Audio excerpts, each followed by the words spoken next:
Kalau waktu itu kan Bapak menjabat Menteri Agama tahun 99 ke 2020 itu hanya 1 tahun 2 bulan, Pak. Ya. Kira-kira Bapak tahu nggak kira-kira alasan apa sih Bapak akhirnya dicopot dari Menteri Agama? Kalau saya cerita aja ya, sangat mungkin terkait dengan itu ya. Apa itu? Saya mulai masuk awal, sampai saya reshuffle, ada perbedaan pandangan saya yang agak sedikit mencolok dengan Presiden maupun Wapres, masalah FPI, Front Pembela Islam. Saya tidak pernah bergaul dengan Front Pembela Islam. Ketemu Pak Habib Rizik pun tidak pernah, kecuali sekali pada saat dia menikahkan anak, saya kedatang, saya diundang, saya datang, dan bertemu beliau pun di antara ratusan undangan. Tapi buat saya, membubarkan sebuah organisasi besar, apalagi organisasi Islam ya, itu tidak semudah itu, harus dengan kajian yang komprehensif gitu ya. Apalagi kemudian menurut saya tidak ada ancaman yang dari dia yang ditakuti kok gitu ya. Sehingga saya selalu mengatakan kepada Bapak Presiden maupun Bapak Wapres, saya dipanggil Bapak Presiden 2 kali terkait ini, Pak Wapres sekali. Saya selalu bersikap bahwa Pak, tidak perlu dia dibubarkan, cukup dibina. Dan nggak ada masalah, bukan ancaman buat saya kalau menurut pandangan saya gitu ya. Itu ada beberapa perbedaan pandangan kami gitu tentang itu. Dan kemudian lebih kurang pada saat seminggu sebelum saya reshuffle, ada rapat kabinet. Topiknya itu pembubaran FPI. Saya tentu saja saya hadir ya. Sebelum berangkat, dan itu saya salut dengan istri saya ini. Sebelum berangkat saya bilang kepada istri saya, Mam, ini ada sidang kabinet terbatas, topiknya hebat banget, pembubaran FPI. Wah, khusus banget ya. Itu ya.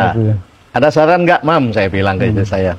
Istri saya bilang, Pak, kalau Papa tetap bertahan tidak membubarkan FPI, tapi hanya membelanya atau membinanya, Papa pasti 100% di-reshuffle, kata istri saya. Tapi menurut saya, kata istri saya, itu pilihan terbaik. Kalau enggak, Papa malu sama umat Islam, malu sama orang Aceh gitu ya. Orang sebuah organisasi Islam besar, dibina saja cukup, kenapa mesti dibubarkan?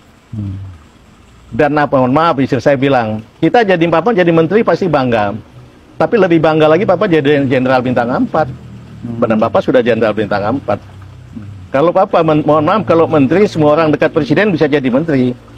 Tapi kalau di tentara, Papa ngabdi 32-35 tahun, belum tentu jadi jenderal bintang 4. Jadi kalau menurut saya, Papa tetap tegas mengatakan bahwa tetap tidak perlu dibubarkan, cukup dibina gitu. Nah itu saya sampaikan. Jadi pada saat rapat, semua menteri dan kepala badan dan lembaga tidak ada satupun yang ngomong lain kecuali bubarkan.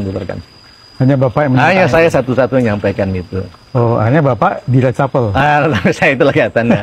Nah, sehingga waktu itu pun saya sampaikan, ada menteri yang mengatakan, Pak, di dalam FPI itu ada unsur-unsur radikal.